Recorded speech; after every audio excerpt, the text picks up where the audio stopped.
So, hi mga loves, maperang araw sa inyong lahat.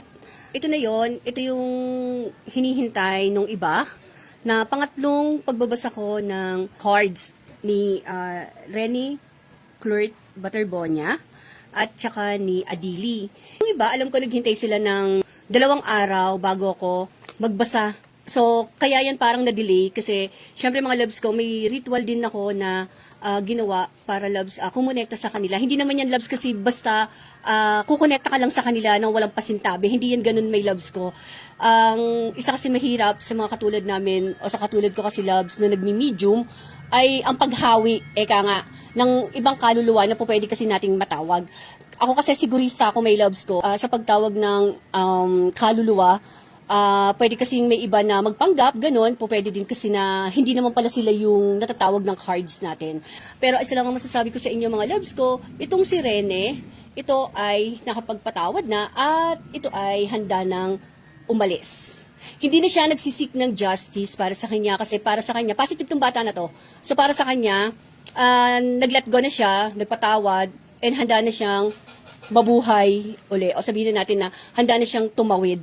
So, hinihintay lang niya itong araw na to para ihatid din niya yung sarili niya o yung katawang lupa niya, mga loves ko, sa huling hantungan. So, tingnan na natin mga loves ko. Hindi na tayo magpapaligoy-ligoy pa. So, alam niyo loves ko, medyo risky yung mga ganitong pagtawag ng kaluluwa talaga. Pero tingnan lang natin kung kamusta na siya. Medyo malayo na siya doon sa mga nakaraan na baraha. So, ngayon, ang pakiramdam ng spirit niya is overwhelming na. So, wala na siyang hinahanap ni justice or what. So, thankful lang siya lagi. Thankful siya sa lahat ng tao na nagmahal sa kanya. And thankful din siya sa lumikha. Kasi alam niyo yun, kahit paano naranasan niya na mahalin. Or sabihin natin, kahit paano naranasan niya na hangaan. And sabi ko nga ganon, wish ko lang next life, once na ma-reincarnate ka ngayong taon din na to, or sabihin natin next year, mapunta ka sa isang pamilya na mapagmahal din. And also, kung ano man yung goal mo ngayon. So, alam ko maduduktungan yan sa susunod na buhay. Kasi sa totoo lang, kahit tanggap na niya yung pagkawala niya, may mga unfinished business pa rin siya. So, yung unfinished business na yan, mga loves ko, itutuloy niya yan once na nabuhay siya ngayon. Kaya, idasal na lang natin na maging healthy siya sa pagsilang niya o sa bagong katawan na kanyang kapupuntahan sa pag-reincarnate niya. So, Renny Clert Butterbonia, June 8, 2020. June 8, 2026. Halika na, Rene.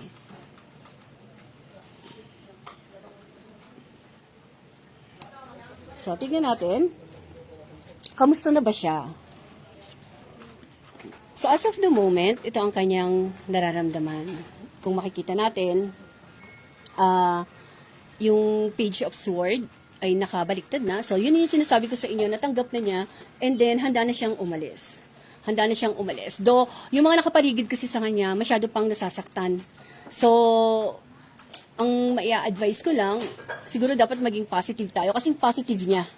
O yung pamilya maging positive, kasing positive niya, na makatawid na, para magkaroon ng ma-reincarnate siya, and then mapagpatuloy niya kung ano man yung mga nais niyang gawin sa mundo na to. So, tulad na sabi ko sa inyo, masaya siya, tanggap niya. Kung makikita niyo ang page of cup, naka-reverse siya. So, pag naka-reverse na ganyan mga loves ko, yung kalungkutan, ang kabaliktaran niyan ay kasayahan. Nasa ibang mundo na siya. So, nasa ibang mundo na siya. And then, ang kanyang message sa family or sa mga kaibigan is maging strong or tanggapin na ang kanyang pagkawala. So, tignan pa natin yung kanyang naisabihin. And maybe, itong cards na to is para sa mami niya. Parang sinasabi niya dito na uulitin ko uli, ang wands ay naka-reverse uli. So, pag ang wands kasi ay nakaharap dito, ibig sabihin nahihirapan ang kaluluwa niya. But then, dahil naka-reverse siya, uulitin ko uli, siya ay, o tanggap na niya ang pagkawala niya. So, ang kanya na lang iniinda, o sabihin natin pinag-aalala, ay ang kanyang ina, na nasasaktan pa rin hanggang ngayon. So, syempre, hindi natin maiaalis yan, my loves ko. Yung damdamin ng isang ina, hindi natin yan maiaalis. Talagang masakit kasi alam mo yon, tama naman yung sinasabi nila, o sinabi ng nanay niya na umalis siya ng may buhay. So, ibinalik siya ng, alam niya, wala na siya. So, hindi na niya malalaman kung ano talaga yung, kumbaga yung naranasan ng anak niya that time, di ba? So, ang nag-hold na lang sa kanya ngayon is yung feelings ng mommy o nung kanyang ina. So, tingnan natin next. So, dito sa next card na to, siguro ito, ang gusto na lang niya sabihin to, nagpapasalamat na lang siya sa lahat ng tumulong. Sa lahat ng nakiramay, sa lahat ng nagbigay pugay o nagmamahal sa kanya. Tanong lang natin siguro kung ano yung last message niya. Kasi ayoko na rin siyang guluhin dahil ito, uulitin ko uli sa inyo, hahatid lang niya yung katawan niya sa bagong bahay niya at siya ay aalis na o siya ay tatawid na.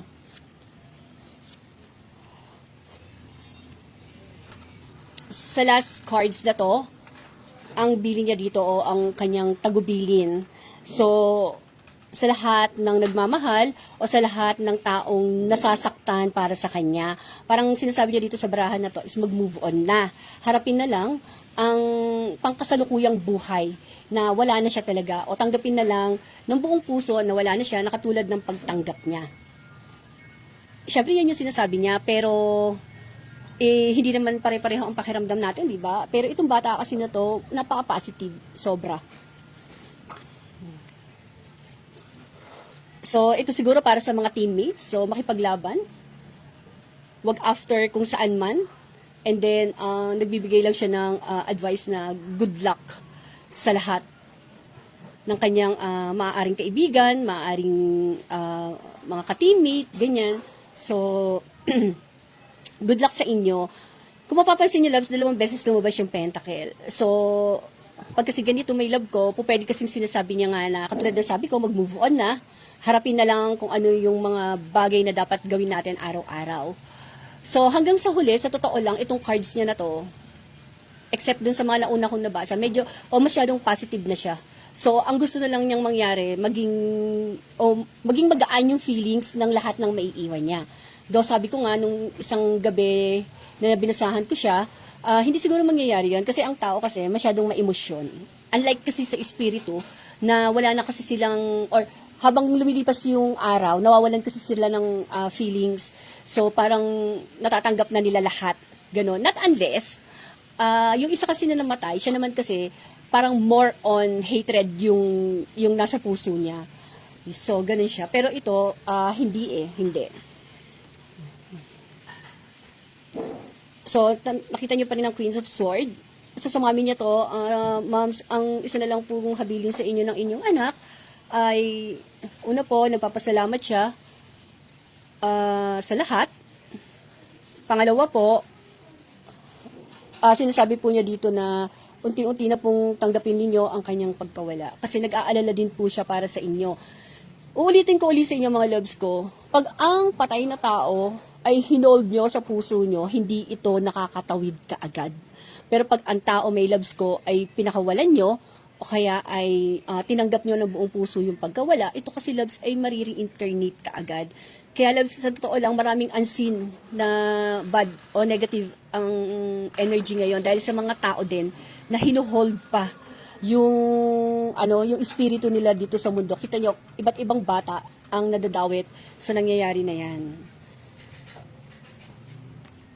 So, dito, sa last cards, last na to love sa bubuksan ko, kasi tinanong lang naman natin kung kamusta na siya. Ang wish na lang niya is more prosperity, maging masaya, and matupad lahat ng nais nung mga tao sa paligid niya. So, syempre, una na dito ang pamilya, and then pangalawa, ang kanyang mga kaibigan, mga kamag-anak, o sino man na malapit sa kanya. So, tignan natin, titignan ko lang kung lalabas sa cards. So, ang nasabi niya kasi ay tatawid na siya. So, tignan natin. After nito, tatawid ka na ba? So, tatawid na siya, loves. Kung makikita niyo, love, ang The Emperor, loves, ay sa basahan na ganito, ito ay sumasagisag sa amang lumikha. Sa tandaan nyo, ang huling sinabi niya ay haharap na siya sa amang lumikha. So, ayun. Good for him. Kaya doon sa mga naiwan, ayun, keep on praying. Pagkatapos ay tanggapin na natin o unti-unti na natin siyang i-let go.